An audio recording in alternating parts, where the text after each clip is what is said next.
तो मैं एक बार फिर आपके सामने एक न्यू वीडियो लेके आई हूँ जो कि हमारा क्लास 6 का पॉलिटी मैंने स्टार्ट करी है। अभी तक मेरी क्लास 6 की हिस्ट्री कंप्लीट हो चुकी है।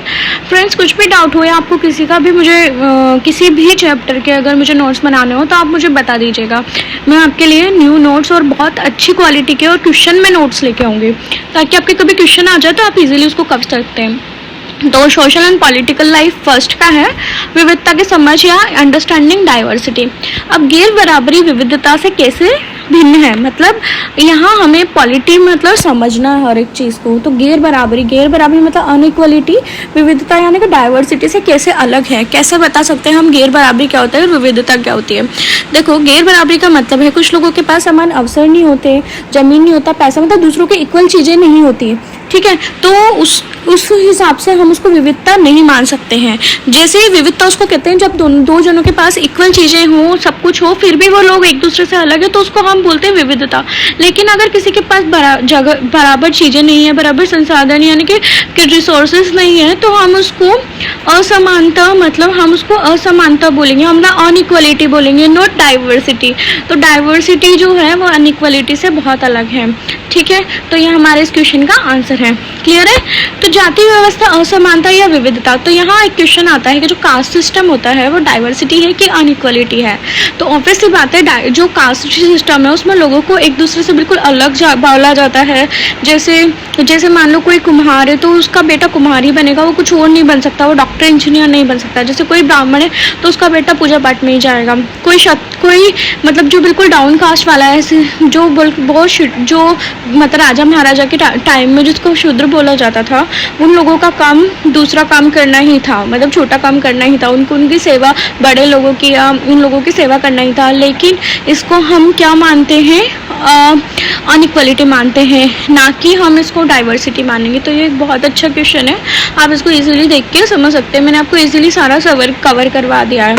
नेक्स्ट क्वेश्चन है हमारा, भारत में विविधता को समझाइए, मतलब explain the diversity in India. तो हम कैसे पता लगा सकते हैं कि इंडिया में डाइवर्सिटी कैसे है। तो हम जानते हैं कि यहाँ पर हम किसी भी अलग स्टेट में जाएंगे तो अलग भाषा बोली जाती है, अलग टाइप का खाना खाया जाता है, अलग टाइप के त्यौहार मनाए जाते हैं और भिन्न भिन्न धर्मों को मानते हैं, मतलब अलग अलग जो है फेस्टिवल्स मनाते हैं और रिलीजन को फॉलो करते हैं। तो इस हिसाब से हम यहाँ पे क्या मानते हैं कि यहाँ पर डाइवर्सिटी है इंडिया में।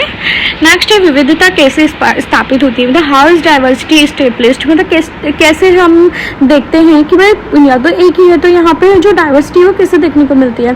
तो हम देखते हैं कि कहीं कहीं क्या होता है, लोग अपना खुद का काम करने के लिए या कहीं खाना नहीं होता, अकाल पड़ जाता है, ठीक है, तो उनको एक जगह से दूसरी जगह जाना पड़ता है या किसी को मतलब काम के लिए जाना पड़ता है। तो वो क्या होता है, उससे जहाँ पर भी वो रहते हैं उससे उनकी जो नई चीज़ है और जो पुरानी चीज़ है वो मिक्स हो जाती है, मतलब नई जहाँ वो रहने गए हैं। जैसे मान लो आप यहाँ से मुंबई गए, अब मुंबई में रहने वाले लोग वहाँ की मतलब संस्कृति या वहाँ की रिलीजन को फॉलो करेंगे, और या आप अपनी जो चीज़ वहाँ लेके जाओगे तो आप अपनी भी थोड़ी यूज़ करोगे, थोड़ी वहाँ की भी यूज़ करोगे, तो आपकी जो संस्कृति है यानी कि आपका जो रिलीजन है यानी कि आपका जो कल्चर है वो थोड़ा थोड़ा चेंज हो जाएगा और एक मिक्स कल्चर उभर के आएगा। तो इस तरीके से लोग वहाँ पे मतलब क्या करते हैं, एक तरीके से लोग वहाँ पे जो यहाँ पे जो क्या बोलते हैं डाइवर्सिटी उभर के आती है।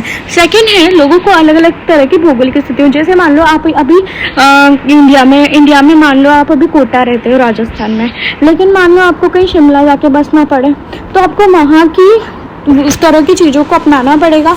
तो इससे भी डाइवर्सिटी हमारी क्या होती है, बनती है। तो इस टाइप के क्वेश्चन जो है मिड में से बहुत डीपली क्वेश्चन आते हैं। सो फ्रेंड्स, नेक्स्ट क्वेश्चन है, पश्मीना ऊन कहाँ मिलती है। तो where can one get pashmina wool. तो पश्मीना ये हमारी जो है ये कश्मीर में आप जाओगे तो आपको वहाँ पर पश्मीना ऊन से बने हुए शॉल इजीली मिल जाएंगे। तो ये बनती कहाँ है, लद्दाख के लोग बनाते हैं इसको, और एक खास किस्म की बकरी पालते हैं जिससे पश्मीना ऊन मिलती है। इसमें बनी जो पश्मीना शॉल होती है वो महंगी होती है। तो लद्दाख के लोग क्या होते हैं, कश्मीर के व्यापारियों यानी कि वहाँ के जो ट्रेडर्स हैं उनको ये बेच देते हैं, और वहाँ पे जो ट्रेडर्स हैं वो इनको क्या करते हैं, मतलब पश्मीना शॉल बनाते हैं, उसको बुन लेते हैं। अब नेक्स्ट है छोटा तिब्बत किसे कहते हैं, what is called little Tibet. तो लद्दाख को छोटा तिब्बत बोला जाता है क्योंकि जो उसकी लद्दाख की जो सिमिलैरिटी है वो तिब्बत के जैसी है। केसर सागा ग्रंथ कहाँ का है, where is Kesar saga from. तो केसर सागा ग्रंथ जो है वो तिब्बत का है और वो लद्दाख में काफ़ी प्रचलित है क्योंकि दोनों में सिमिलैरिटी है, तो वहाँ का ग्रंथ यहाँ पे फेमस है। ठीक है, क्लियर है यहाँ तक। तो देखो यहाँ पे, तो यहाँ पे जो लोग हैं वो मतलब जो तिब्बत में लोग हैं वो मुस्लिम्स और बुद्धिस्ट में है, तो दोनों हैं वहाँ पे। कैसे मतलब जो लद्दाख है, लद्दाख में मुस्लिम और बौद्ध दोनों ही है और उस नाटक को गाया जाता है।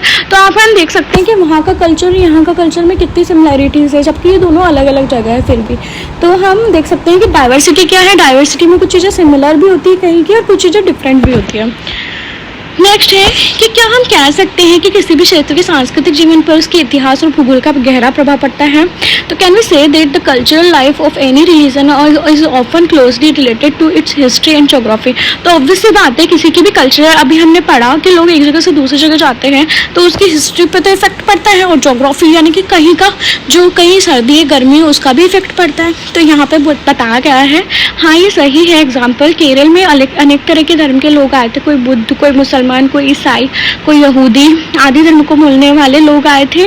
तो इससे यहाँ के पता चलता है कि इसका इतिहास यानी कि हिस्ट्री का इस पे इफेक्ट पड़ता है कल्चर पे। ठीक है, लेकिन अगर हम केरल के देखें तो केरल में ऐसा एटमॉस्फेयर है जो थोड़ा ठंड, जो थोड़ा गर्म और बारिश वाला है, तो यहाँ पे मसाले ज़्यादा इजीली उग जाते हैं।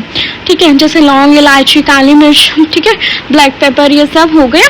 ठीक है, तो यह सब यहाँ पे उगती है। तो हम जानते हैं कि यहाँ पे जो भौगोलिक स्थिति है वो भी इस पे इफेक्ट डाल रही है हमारी कल्चरल लाइफ है। तो इस तरीके से दोनों का मिक्स फॉर्म है यहाँ पे कल्चर का। जवाहरलाल नेहरू की किताब क्या नाम था, तो जवाहरलाल नेहरू की किताब का नाम था भारत की खोज यानी कि discovery of India. Jawaharlal Nehru ने भारत की खोज पुस्तक में क्या लिखा था, तो इनमें क्या लिखा था उन्होंने, तो उन्होंने लिखा था कि भारतीय एकता बहुत ही गहरी है जिसके अंदर अलग तरह के विश्वास और धर्मों प्रथाओं को स्वीकार करने की भावना है। इसने विविधता को पहचाना, मतलब डाइवर्सिटी को पहचाना और प्रोत्साहित किया, मतलब आगे बढ़ाया है, उसने इंकरेज किया है डाइवर्सिटी को। तो ये जवाहरलाल नेहरू ने इस चीज़ को खुद माना है कि यहाँ पर डाइवर्सिटी को बढ़ाया गया है इंडिया के अंदर, ना कि कम किया गया है। नेक्स्ट है अनेकता में एकता का विचार किसने दिया है, who gave the idea of unity in diversity, तो पंडित जवाहरलाल नेहरू ने। भारत का राष्ट्रगान जनगण मन किसने लिखा, तो who wrote India's national anthem Janagana Mana, Rabindranath Tagore ने। सो फ्रेंड्स, मेरा ये वीडियो अगर आपको पसंद आता है तो please like, share and subscribe जरूर कीजिए एंड बेल आइकन को जरूर दबाइए।